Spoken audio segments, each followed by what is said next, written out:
Indeed, talking about the United Nations and these international organisations, the gravy train, I was in a squash club, and it was mainly English people, mainly working in these international organisations. And I played a guy once, and we had a game. Of course, you chat afterwards.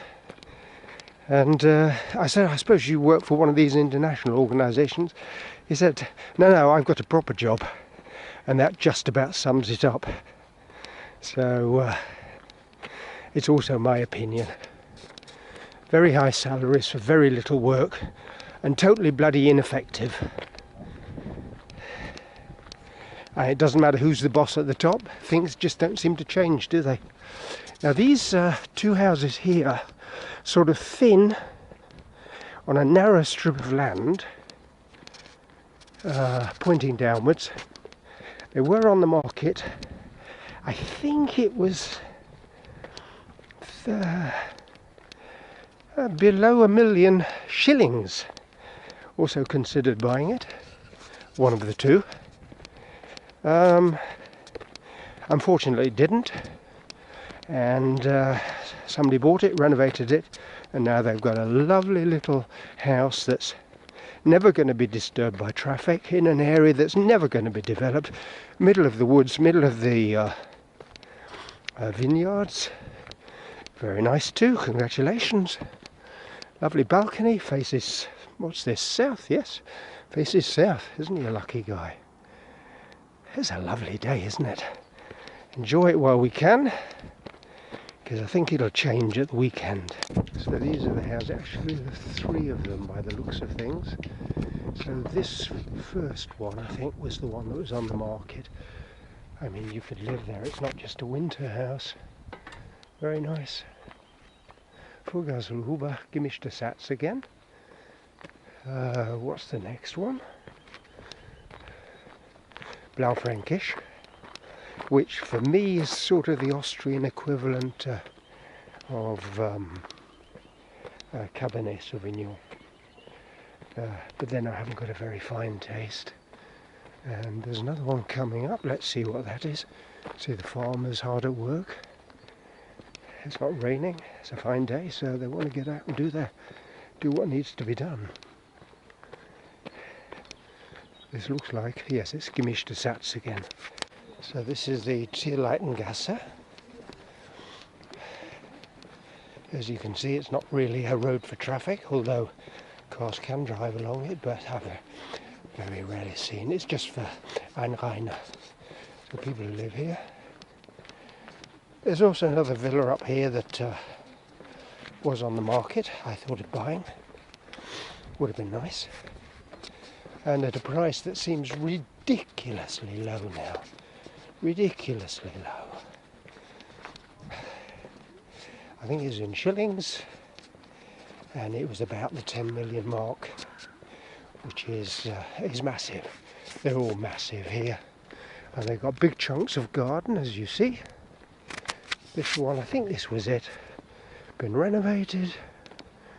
It looks like it's got a Japanese lilac tree next to it. The lilac's ready to come out.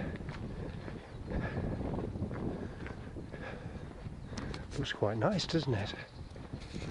And down here, not sure what this is. I think it belongs to somebody who's not doing anything with the ground at all.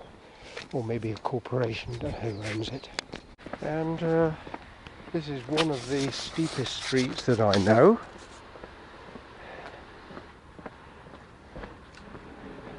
But nobody drives of it very much apart from the people who live here. And of course in winter it's pretty tough to drive up. And it used to be cobblestones, which made it even worse.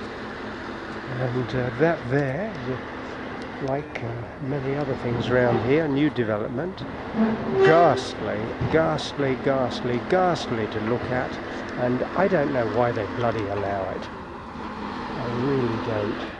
Lots of nice houses around here, and a couple of houses on this street with a placard outside saying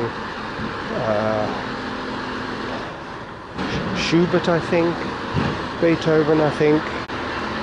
Anyway, the outer reaches of Vienna, where these composers used to live. And this house here, which is being renovated, was on the market for 4 million, and I considered looking into how to get it. Unfortunately I didn't. Somebody else jumped in front of me, and as you can see, it's being renovated and millions being added to its value. It's sort of like a courtyard in the middle with various farmhouses sort of around the outside surrounding it. Be nice when it's finished. So what does this say? This says here the great musician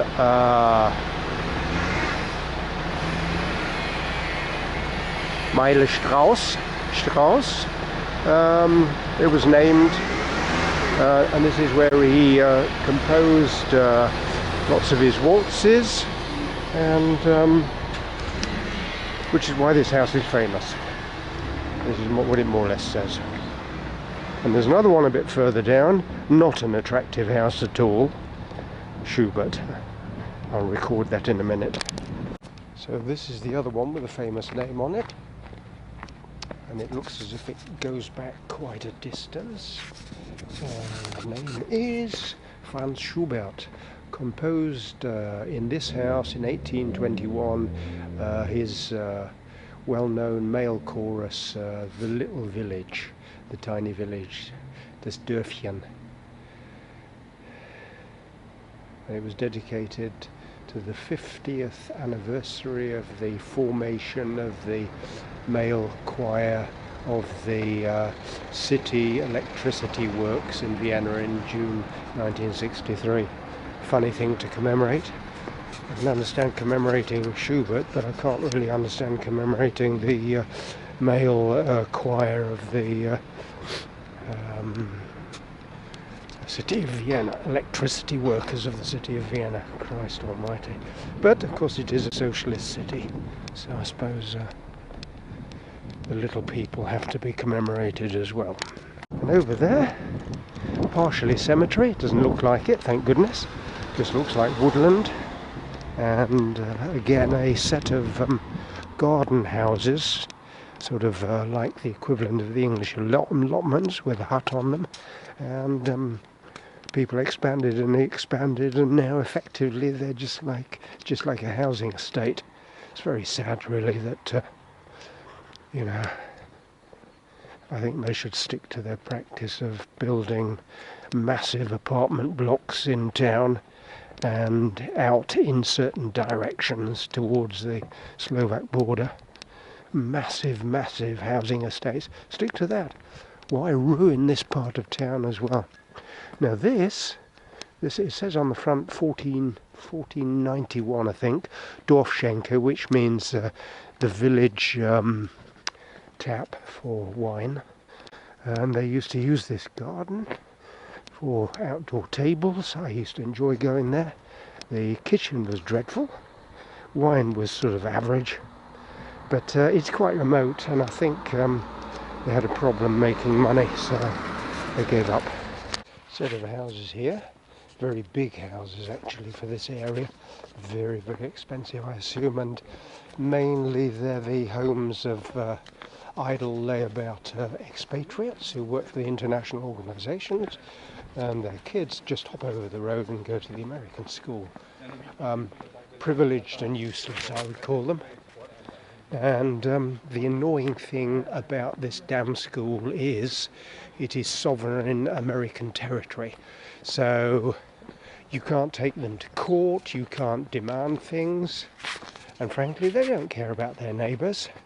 So if they make noise, but I shouldn't complain, it's not too bad, it doesn't annoy me much.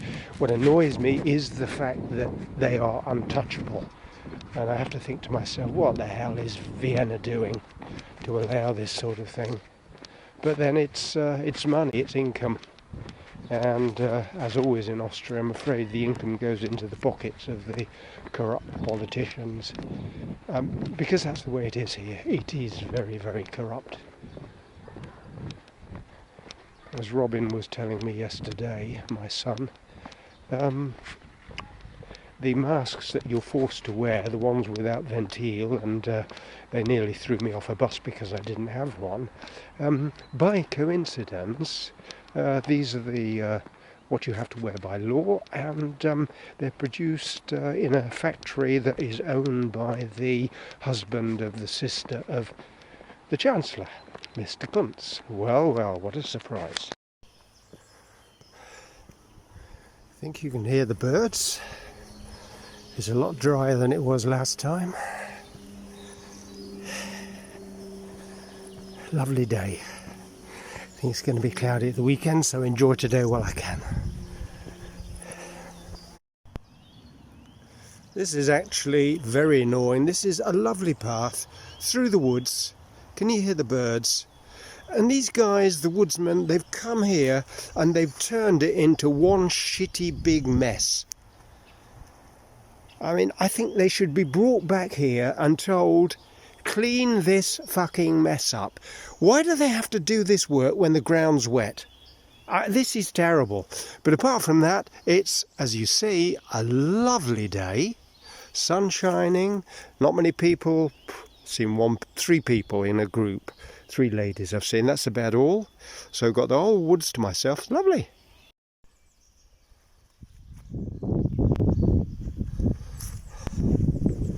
Looks like a World War I battlefield, doesn't it, without the leaves, but that'll change very quickly. Can you hear the birdies? Look at these little yellow flowers. Can you see them? All the way up here. Primroses, not sure what they are. They're lovely. Don't know if they're coming out on the picture. So I've just arrived, and Gawain's finishing off his work. He called me a little bit earlier to say I should come later because he's still got some left. I parked in his garage, and I honestly don't know how much of this was done the last time I came and I sent you in a video, but anyway, you can see it now. And I think where that mirror is opposite me here, I think that opens. There's something behind it, I can't quite remember what, and on my own I don't want to open it, so I'll wait for them to come down. So just waiting at the moment. Very sorry to keep you waiting. That's all right. That's all right. Never. Here anyway yet. Oh, isn't it? Oh, I thought that was it on the bench there. Oh, it hasn't arrived yet. What's with the mask? I thought you tested, yeah? Yeah, that looks fine. That look good? Yeah. Say hello. Hi. Hello. What is that video? Food for delivery. We're just unpacking it at the moment. And Gawain's got cordon bleu. Any? No, just. Okay.